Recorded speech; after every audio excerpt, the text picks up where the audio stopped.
Welcome.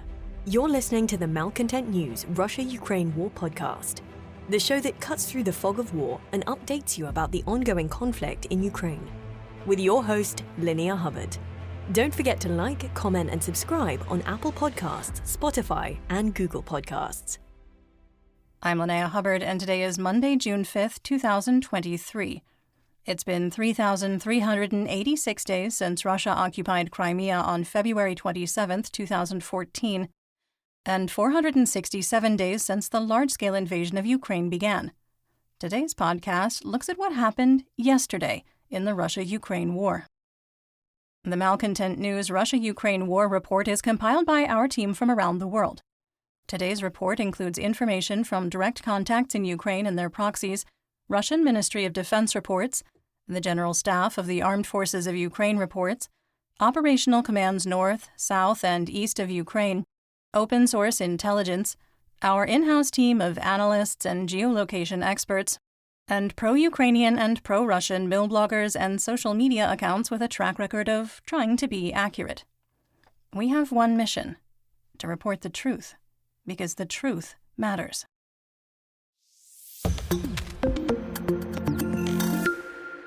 This podcast contains frank descriptions of war and its effects and may not be suitable for all audiences.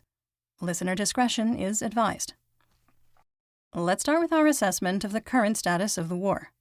First, in preparation for larger offensive operations, Ukrainian forces continue shaping operations on multiple axes, creating panic and uncertainty among Gauleiters, Russian administrators, and military leaders, creating an environment where all Ukrainian military activity is considered the start of the counteroffensive, no matter how small.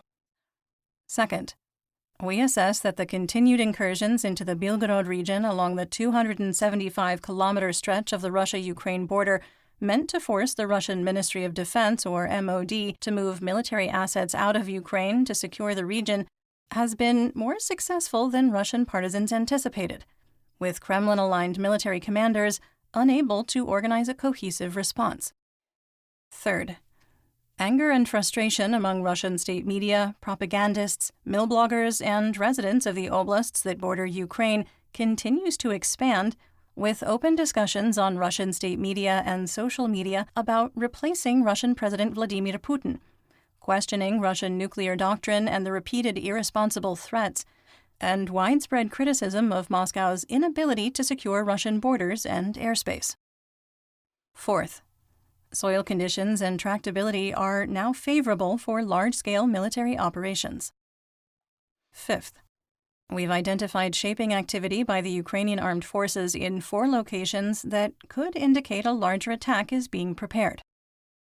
Sixth, we maintain that Russian forces have surrendered the initiative theater-wide, with the only significant combat operations continuing in the Marinka operational area. Seventh, political infighting between the Russian MOD, Chechen leaders, and private military company, or PMC Wagner Group, has reached a breaking point, with Wagner leader Yevgeny Prigozhin claiming his mercenaries fought with Russian troops of the 72nd Brigade 2nd Army Corps, and Wagnerites have detained the commander. Eighth, we maintain that Russian Chief of Staff Valery Gerasimov and Defense Minister Sergei Shoigu are some of the best allies available for the Ukrainian MOD due to their acceptance of systemic corruption, political infighting, waste of military resources, and straight-up refusal to adapt to the realities within the theater of war. Ninth, we assess that the Russian MOD is descending into chaos and is increasingly incapable of managing the battlefield above the battalion level, creating problems with mission cohesion between penal units, MOBICs, conscripts, elite forces, PMCs, proxy forces, and controlling the information space. And finally, the accelerating breakdown of Russian command and control is ill-timed, to say the least, with Ukrainian shaping operations likely reaching their culmination point by June 20th.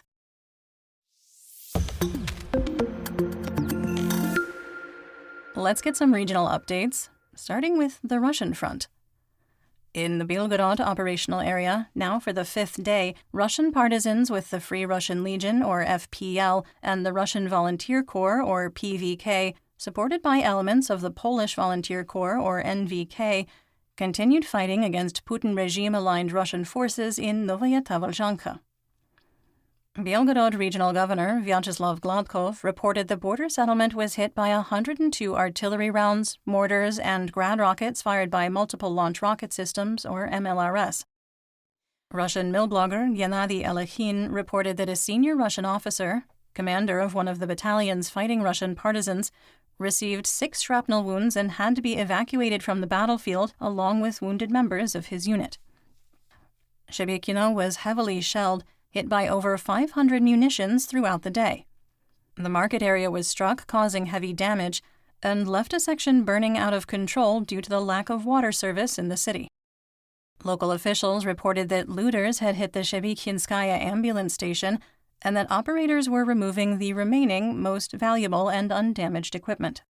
The border settlement of Murom was also shelled.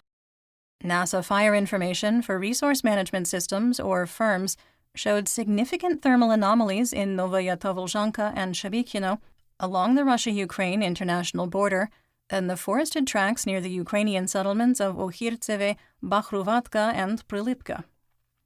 Russian propagandist Alexander Sladkov criticized the Kremlin, writing in all caps, quote, "The Belgorod territorial defense is still without weapons. So far, such a force does not exist at all. There are people, commanders, battalions, and regiments, but without weapons, this is not a force but a peaceful demonstration." End quote. Russian partisan leader, neo-Nazi and white supremacist Denis Nitkin released a video showing 2 Russian POWs, including one moderately wounded and receiving medical treatment. Nitkin requested a meeting with Governor Gladkov for a, quote, "few minutes" at the church in Novaya Tavolzhanka at 1700 hours local time, and promised safe passage and exit as well as handing over the prisoners if he came. Gladkov agreed to the meeting, then declared because of fighting in Novaya Tavolzhanka, he would meet with Russian partisans at the Shebekino border crossing checkpoint, adding he was willing to meet for the sake of the prisoners. Inserting himself into the process, because why wouldn't he, PMC Wagner leader Yevgeny Prigozhin declared, quote, "Denis, if no one comes to the designated place for the prisoners, is ready to send one of his high-ranking deputies to pick them up." End quote. After Gladkov was a no-show in Novaya Tavolzhanka, Nitkin released a second video showing at least 10 Russian POWs. The representative of the RDC said that since Gladkov did not come for the prisoners, they would be transferred to Ukraine and added to the POW exchange fund, adding, quote, "Quite predictably, Mr. Gladkov did not come to pick up ordinary Russian soldiers. The holder of the Order of Courage did not have enough courage." The holder of the Order of Courage did not have enough courage. By the way, there are much more prisoners, but neither the military nor the civilian leadership is interested in their fate. Only Yevgeny Prigozhin showed courage and declared his readiness to take part in the negotiations. End quote. PMC Wagner-aligned Telegram channel AP Wagner wrote, quote, "In the Belgorod region, for those who live near the border, I recommend leaving. Everything goes to the fact that the Belgorod region will now become a zone of active hostilities for years." End quote. In Belgorod, a Russian-sourced video showed what they claimed was a fragment of a drone striking in the industrial zone. At the time of recording, Governor Gladkov reported a, quote, "energy facility was on fire in the Belgorod region after being struck by a drone-delivered IED, but that the electrical power grid was not impacted." Southeast of Belgorod, in Razumnoy, officials reported that cars and homes were damaged by debris from Russian air defense missiles, though no casualties were reported. Chechen Colonel General and aspiring dentist Ramzan Kadyrov declared he was prepared to send Kadyrovites and Chechen Akhmat to Belgorod, saying, quote, "In total, the number of Chechen fighters in battalions and regiments of power and military structures exceeds 70,000 people. That's 3 armies.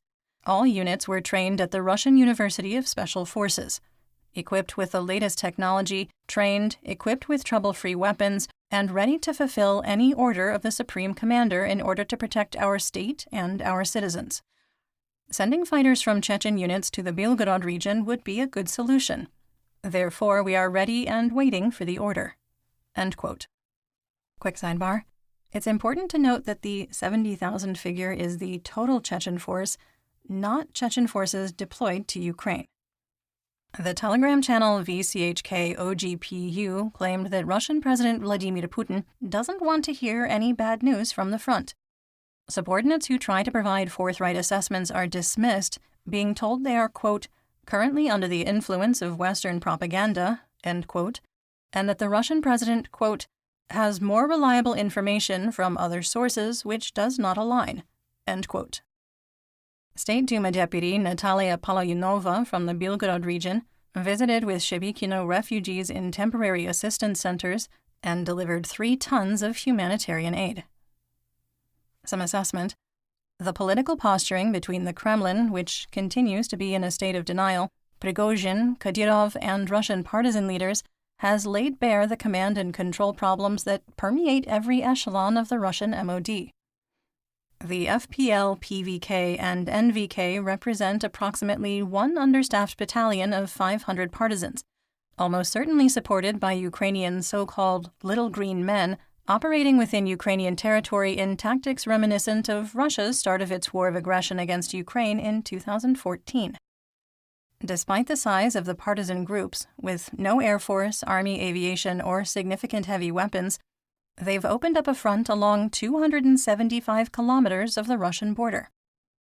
At the time of recording, the Russian-language homepage of TASS only had 1 story about a fire at a Belgorod energy facility, and no other mention of ongoing hostilities, Russian POWs, the offer by Colonel General Kadyrov, or the exchanges between Prigozhin and Nitkin.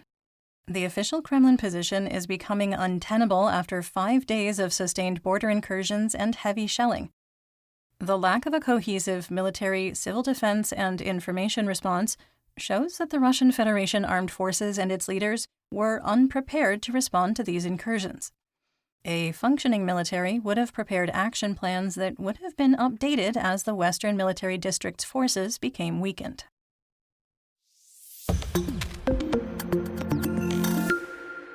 In Kharkiv, in the Dvorichna operational area, several Russian mill bloggers claimed, without evidence, that Russian forces have established a wet crossing of the Oskil River and occupied the settlement of Novomlinsk. Some assessment here. The terrain on the west bank of the Oskil River at Novomlinsk is extremely unfavorable for a wet crossing and establishing a bridgehead.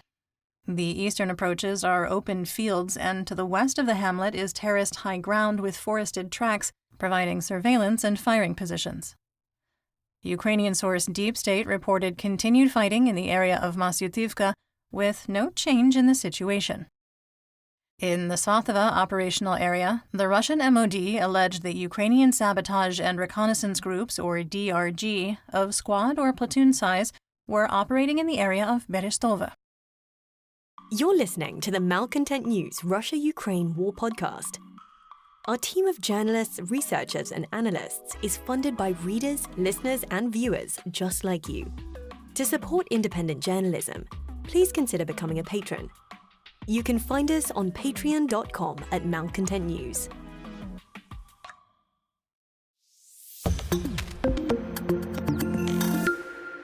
Moving on to the Donbass region in Luhansk.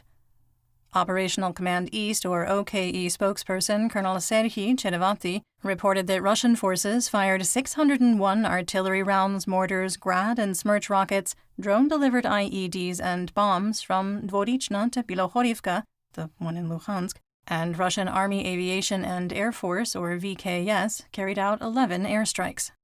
During his briefing, Colonel Cherevati reported the operational tempo was low, with 6 clashes between Russian and Ukrainian forces. On the Luhansk side of the Svatova operational area, Ukrainian and Russian sources reported continued fighting in the area of Novoselivsk with no change in the situation. The Russian MOD alleged Ukrainian DRG units were operating in the area of Raihorodka. In the Lysychansk operational area, the General Staff of the Armed Forces of Ukraine, or GSAFU, reported that Russian forces, supported by the VKS, continued attacks on Bilohorivka, still the one in Luhansk, with no change in the situation.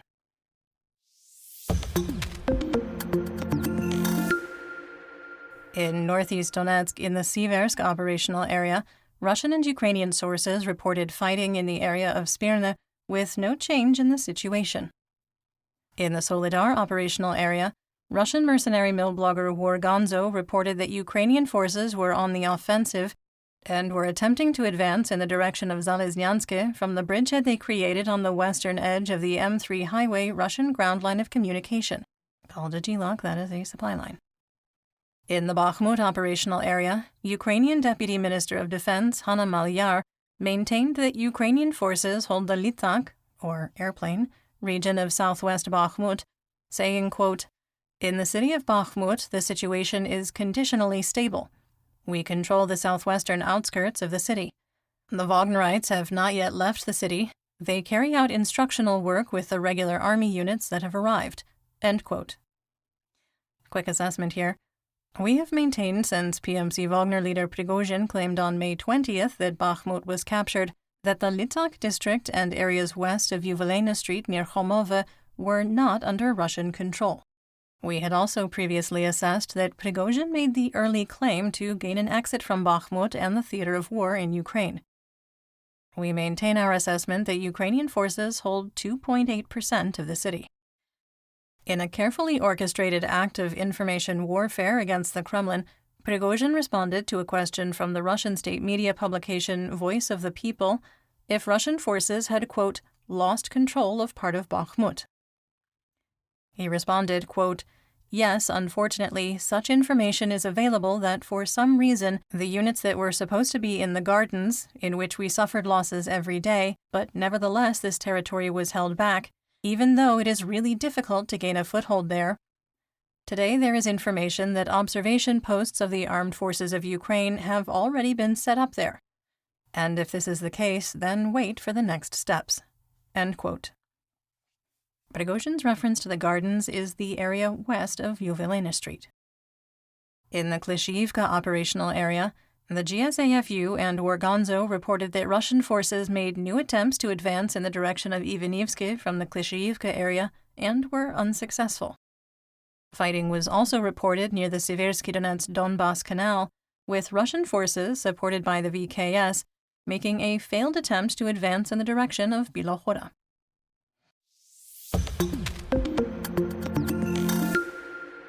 In southwest Donetsk, in the Avdiivka operational area, Ukrainian source Deep State reported localized point attacks by Russian troops south of Kamyanka in the direction of Avdiivka and in the gray area north of Vodyana. Elements of the 1st Army Corps continued their attempts to advance on Pervomayske without success.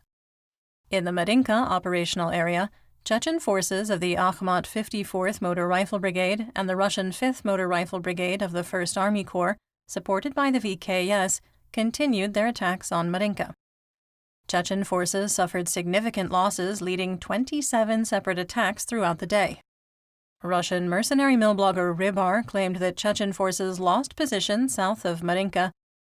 We did not adjust the map because there were no videos or pictures we could geolocate to support the claim.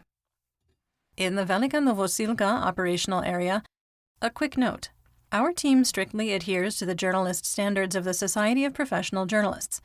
The first pillar is to minimize harm, and we respect requests to maintain operational security or OPSEC.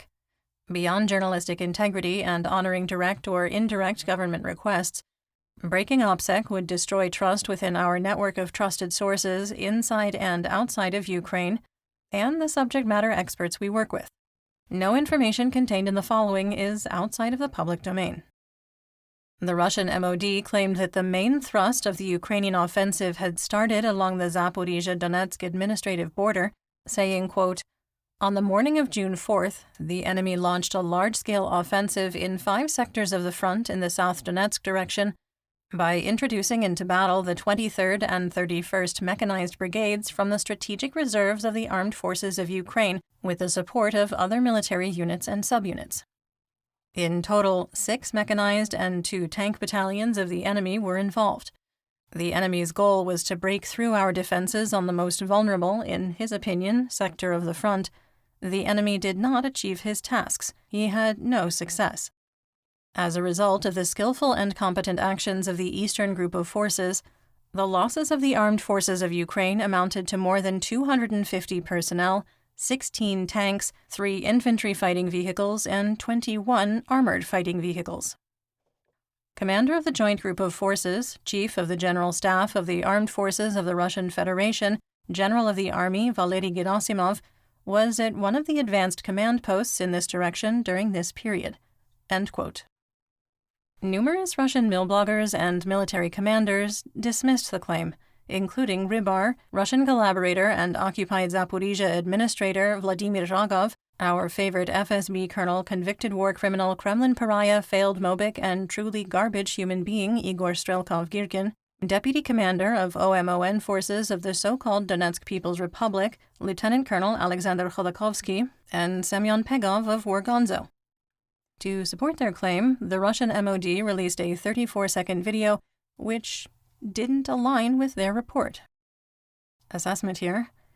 We agree with the Russian information space that the June 4th attacks represent reconnaissance in force and probes of Russian defenses as part of ongoing shaping operations and are not the start of the main offensive.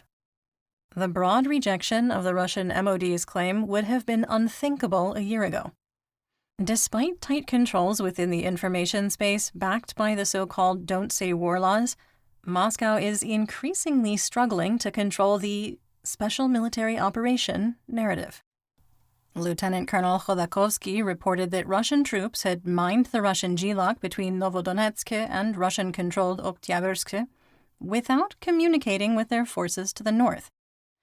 4 Russian explosive ordnance disposal, or EOD, engineers were killed when they ran over a Russian-placed mine. Based on the available information and ongoing efforts to mine the Gilak to Oktyabrsk, we moved the line of conflict east and south of Novodonetsk on the war map. Multiple Russian sources claimed that Neskuchne had been brought under Ukrainian military control. In our assessment, Russian troops were likely pushed south of the Mokry Yali River, as geography would have made holding their positions difficult to support. Based on available intelligence, we moved the line of conflict south to the river, but kept Neskuchne in the gray area. Ukrainian forces attempted to advance on Rivnopil and suffered heavy losses in a failed mechanized infantry assault. Analysis of available information showed that 10 armored vehicles were lost, including at least 1 tank, armored personnel carriers, and infantry mobility vehicles. The geolocated video and pictures indicate that our current line of conflict was too far north, resulting in a map change showing a significant Ukrainian territorial gain. This is unrelated to the failed Ukrainian offensive and was made due to the new intelligence.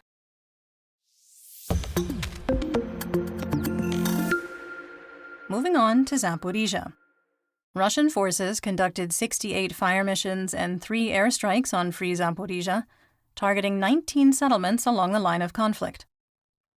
In the Velika Novosilka operational area, multiple sources reported that Ukrainian forces had liberated Novodarivka, with a geolocated video showing Russian and Ukrainian tanks engaged on the eastern edge of the settlement. Based on the intelligence and video, we moved the line of conflict east and reduced the gray area. In occupied Zaporizhia, exiled Melitopol Mayor Ivan Fedorov reported an explosion in Yakimivka, south of Melitopol. There was no other information at the time of recording.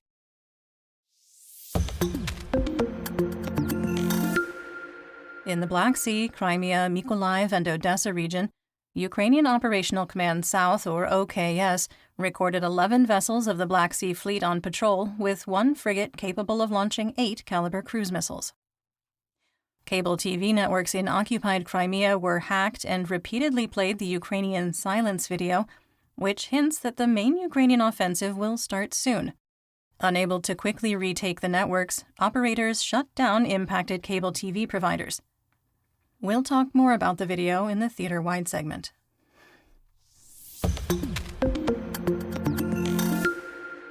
In western and central Ukraine, Russian forces conducted 28 fire missions on Free Kherson, firing 176 artillery rounds, mortars, Grad and Smerch rockets, indirect tank fire, drone-delivered IEDs, and bombs. The city of Kherson was reportedly attacked with thermite munitions, sparking several fires due to dry and windy conditions. On the west bank of the Dnipro, Vesele and Berislav were hit by Fab 500 SE UPMK glide bombs targeting a grain warehouse and factory. One civilian was wounded. In north and northeast Ukraine, in Sumy, Russian forces attacked the border communities, firing 104 artillery rounds and mortars, targeting 9 Romadas.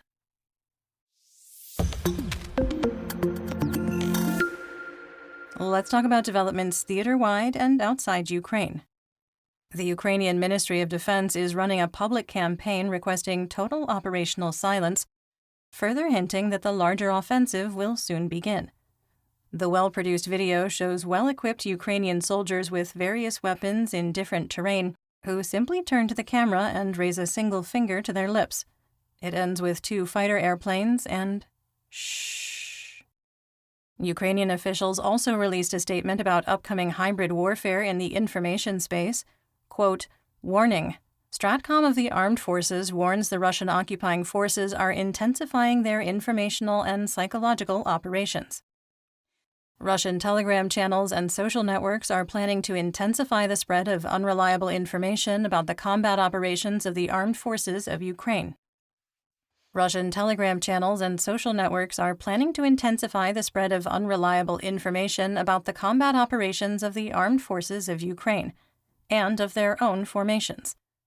In order to demoralize Ukrainians and mislead the community, including their own population, Russian propagandists will spread false information about the counteroffensive, its directions, and the losses of the Ukrainian army, even if there is no counterattack.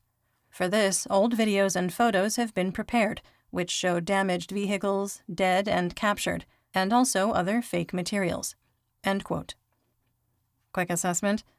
Our team agrees with this warning and is already seeing hybrid warfare increase by both combatants, particularly in the Russian information space. And that's what we know. Join me again tomorrow for more updates.